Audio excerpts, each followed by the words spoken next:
Okay, तो अब जो हम चैप्टर स्टार्ट करने वाले हैं वो है चैप्टर 6, जिसका नेम है प्योर सब्सटेंसेस।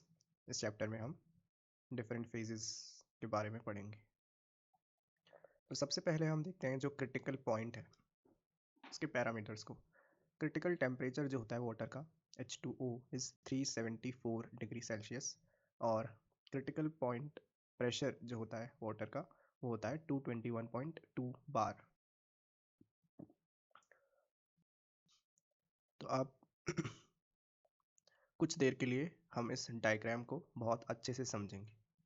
ये जो ग्राफ है वो है वेपर, वो है वाटर के डिफरेंट फेजेस का ग्राफ। इसे हम लोग वेपर डोम भी बोलते हैं। तो ये वाला जो पार्ट है ग्राफ का, ये है vapour dome of water.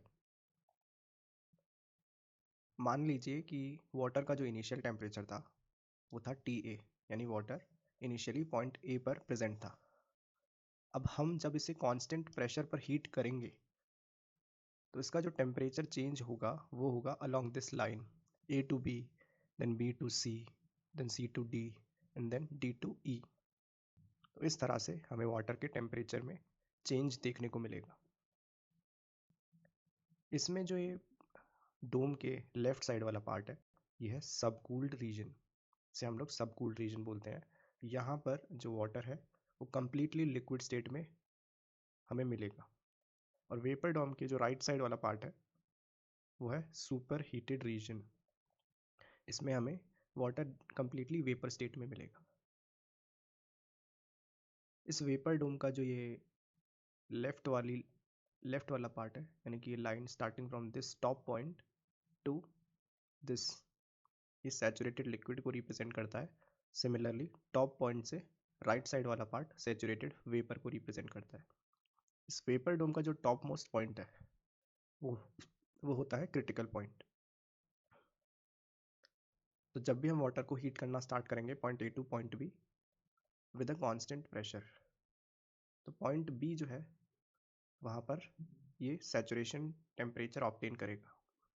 Point B एक सैचुरेटेड लिक्विड है, यानी कि वाटर अपने सैचुरेशन टेम्परेचर को अटेन कर चुका है, बट इसका जो फेज़ है वो अभी भी 100% लिक्विड है। पॉइंट B के बाद जब हम इसे फर्दर हीट करेंगे तो इसका फेज़ चेंज होना स्टार्ट होगा। फेज़ धीरे धीरे ये अपने स्टीम में वेपर में कन्वर्ट होना स्टार्ट होगा, और पॉइंट D पर ये 100% वेपर में कन्वर्ट हो चुका होगा। पॉइंट D के बाद फर्दर हीटिंग करने पर वो जो स्टीम है, वो जो वेपर है, उसका टेम्परेचर इंक्रीज होगा और उसके फेज़ में कोई चेंज हमें देखने को नहीं मिलेगा। ओके, तो D के बाद जो E तक है इसे हम लोग बोलते हैं सुपर हीटिंग। सुपर हीटिंग वो प्रोसेस है जिसमें हम जो सैचुरेटेड वेपर है उसका टेम्परेचर फर्दर इंक्रीज करते हैं at constant pressure. The superheating is a process of increasing the temperature at constant pressure above saturated vapor.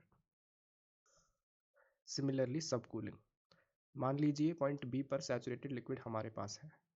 अब हम इसका टेम्परेचर डिक्रीज करना चाहते हैं, तो point B two point A जब हम प्रोसेस कैरी ऑन करते हैं तो उसे हम बोलते हैं सब कूलिंग, यानी कि वाटर का टेम्परेचर हम डिक्रीज कर रहे हैं।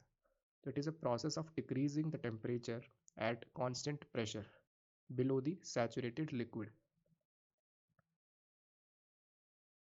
उसके बाद हम देखते हैं वेट रीजन। वेट रीजन ये डॉम के जो अंदर वाला एरिया है उसे हम लोग बोलते हैं वेट रीजन, क्योंकि यहाँ पर हमें मिक्सचर ऑफ लिक्विड और वेपर देखने को मिलता है। उसके बाद मैंने बताया critical point top most point है वेपर डोम का। अगर हम B टू D लाइन को ऊपर शिफ्ट करें तो आप देखेंगे इस लाइन की जो लेंथ है वो कम होती है,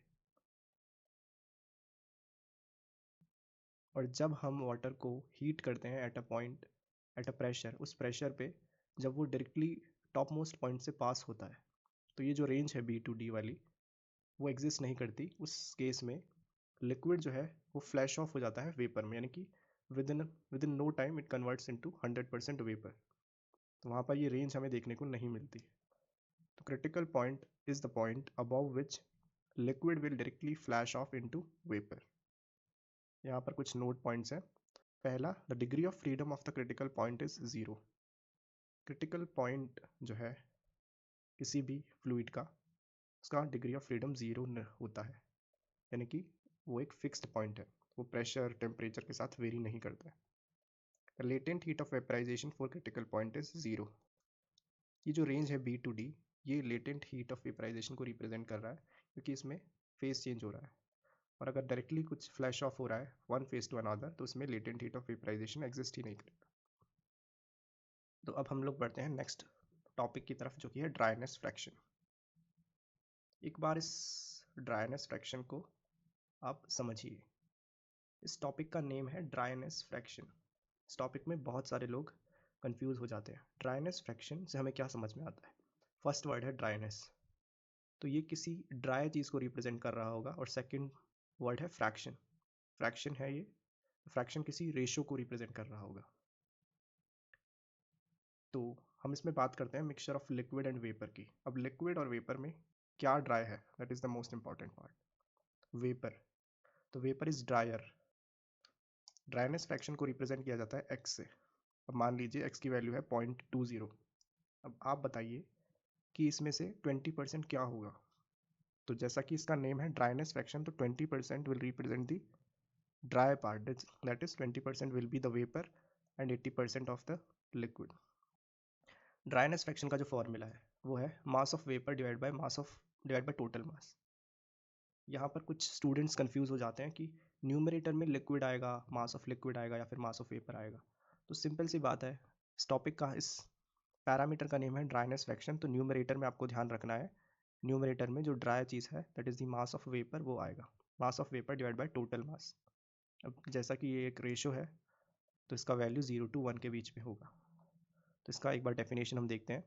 it is defined as the ratio of mass of water vapor to the total mass of mixture. The value of dryness fraction is for saturated liquid and for saturated liquid के लिए dryness fraction का value 0 और saturated vapor के लिए dryness fraction का value 1 होता है। Constant dryness fraction line initiate और terminate at critical point and parallel to the saturation curve.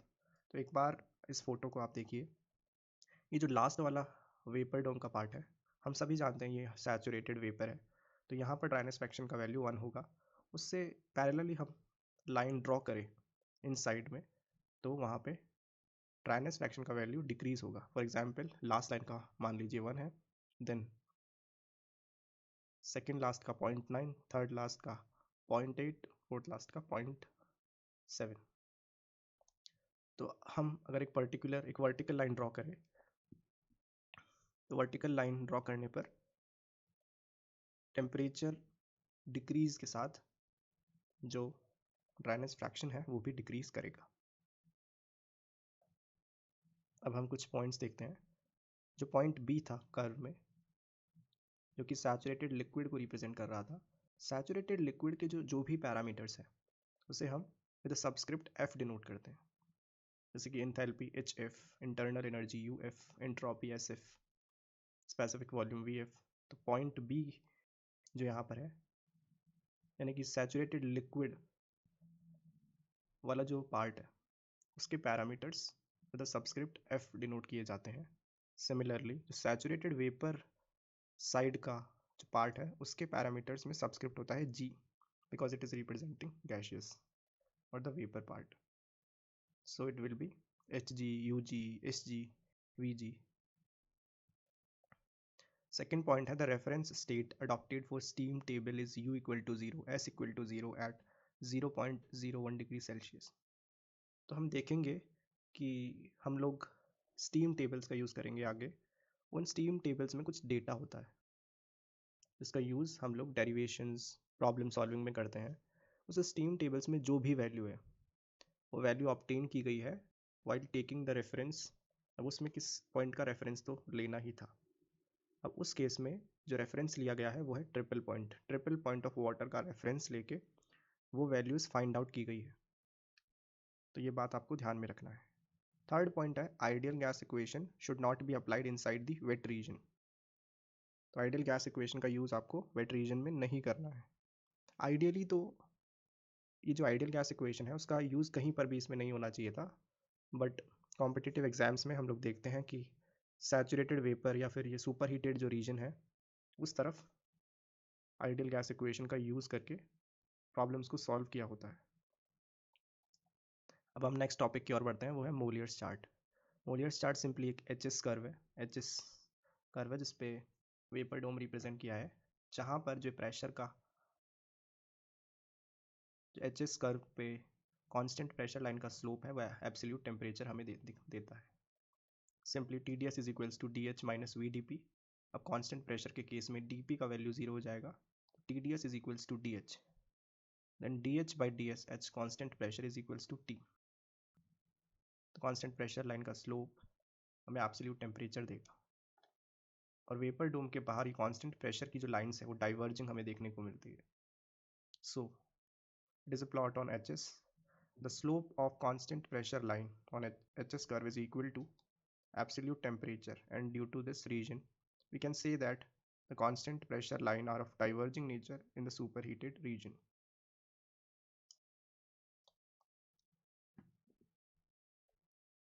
अब हम देखते हैं expression of specific enthalpy and specific entropy.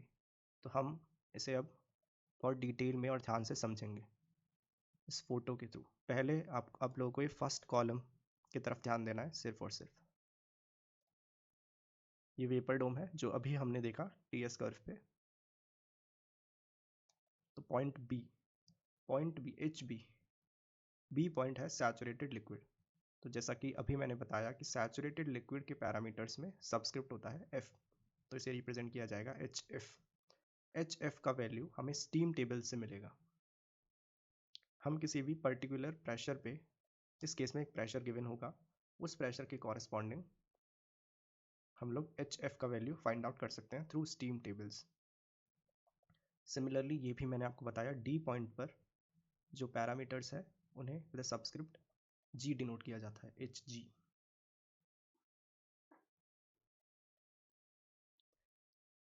Then HC, C जो पॉइंट है वो mixture of liquid and vapour के case में आता है, यानी कि वेट रीजन में C पॉइंट है। अब C पॉइंट का हमें एंथैल्पी फाइंड आउट करना है। C पॉइंट का एंथैल्पी फाइंड आउट करने का सिंपल एक मैथमेटिकल रूल है। B पॉइंट पे उस पैरामीटर को हम लोग फाइंड आउट कर दें, देन B और D पॉइंट को यूज करके हम उसे इंटरपोलेट कर दें, यानी कि B पॉइंट पे हमने किया HF plus HG minus HF is the this part because HG represent D and HF represent B, तो HG minus HF multiplied by X। तो X जो है वो है ड्राइनेस फ्रैक्शन D पॉइंट पे 1 है एंड B पॉइंट पे 0 है, तो C पॉइंट का कुछ ड्राइनेस फ्रैक्शन होगा जो कि इस length B to C length का प्रोपोर्शनेट होगा। तो उस प्रोपोर्शन से हम जब HG माइनस HF को मल्टीप्लाई करेंगे और इसमें HF ऐड करेंगे तो हमें HC मिल जाएगा, पॉइंट C का enthalpy. Okay, HG minus HF को शॉर्ट फॉर्म में HFG भी लिखा जाता है। HE जो कि है सुपर हीटेड रीजन में, वहाँ का एंथैल्पी हम कैसे फाइंड करते हैं ये हम देखते हैं। तो HD plus CP of vapour multiplied by delta T। तो HD पे HG का वैल्यू हमें स्टीम टेबल से मिलता है, प्लस CP ऑफ वेपर हमें पता होगा, या फिर ये टेबल से भी आप देख सकते हैं, मल्टीप्लाइड बाई कितना टेम्परेचर अबव हमें देखना है, TE minus TE that is the delta T। कितना हम इसे सुपर हीट कर रहे हैं, that value we have to use in a delta T। Similarly subcooled region में हम पॉइंट B से नीचे आएंगे, यानी HB minus CP of liquid multiplied by delta T।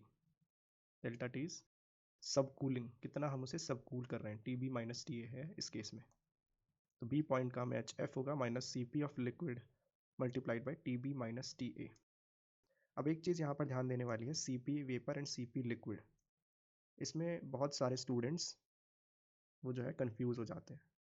हमें पता है कि जो राइट साइड वाला एरिया है ये वेपर वाला एरिया है, और ये लेफ्ट साइड वाला एरिया जो है वो लिक्विड वाला रीजन है। प्रॉब्लम सॉल्व करते वक्त आपको ध्यान रखना है कि आपको कौन सा CP यूज़ करना है। अब जिस तरह से हमने ये एंथैल्पी के लिए डिराइव किया है, उसी तरह से हम ये स्पेसिफिक वॉल्यूम यानी कि स्मॉल v स्मॉल u को भी फाइंड आउट करते हैं सिमिलर तरीके से, बट स्पेसिफिक एंट्रोपी का थोड़ा अलग केस है, वो हम अब देखते हैं। SB is SF, SD is SG, ये भी हम स्टीम टेबल से देख सकते हैं। SC is also very similar, SF plus X times HC minus SF और SB plus X times SFG। Super heated में इस केस में थोड़ा अलग होता है formula, SG plus CP of vapor multiplied by ln of TE divided by TT। SA subcooled region is equals to SF minus CP of liquid ln TB by TA।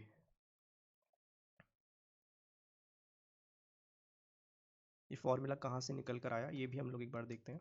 TDS is equals to DH minus VDP। Constant pressure के case में ये DP वाला part zero हो जाएगा। DS is equal to DH by T। DH को हम लिख सकते हैं CP DT। तो इस केस में हम जब ये इंटीग्रेट करेंगे तो हमें ये वाला पार्ट देखने को मिलेगा, तो ये आप लोग याद रख सकते हैं। नेक्स्ट है mixture of gases. Van der Waals gas equation जो है वो रियल गैसेस के लिए यूज़ किया जाता है। इक्वेशन जो है वो है P plus A by V square multiplied by V minus B is equals to RT।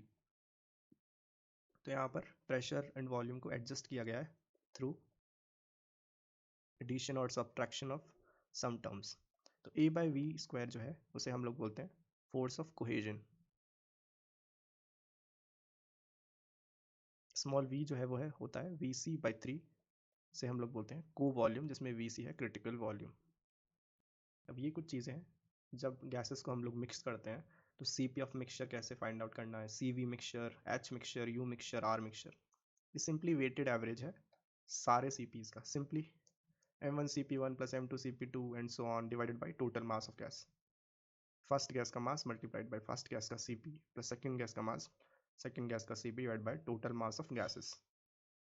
तो इस तरह से हम लोग ये सारे पैरामीटर्स को मिक्सचर ऑफ गैसेस में वेटेड एवरेज का यूज़ करके फाइंड आउट कर सकते हैं। उसके बाद आता है mole fraction. Mole fraction of a gas 1 वो होता है number of moles of that gas. उस गैस का जो मोल्स है वो हमें न्यूमरेटर में रखना है और डिनोमिनेटर में हमें टोटल नंबर ऑफ मोल्स रखने हैं। तो x2 का वैल्यू हो जाएगा moles of 2 divided by total number of moles. Dalton's law of partial pressure is simply total pressure is equals to sum of partial pressure of gases। और partial pressure को हम निकाल सकते हैं मोल फ्रैक्शन उस particular gas का multiplied by total pressure of that gas chamber.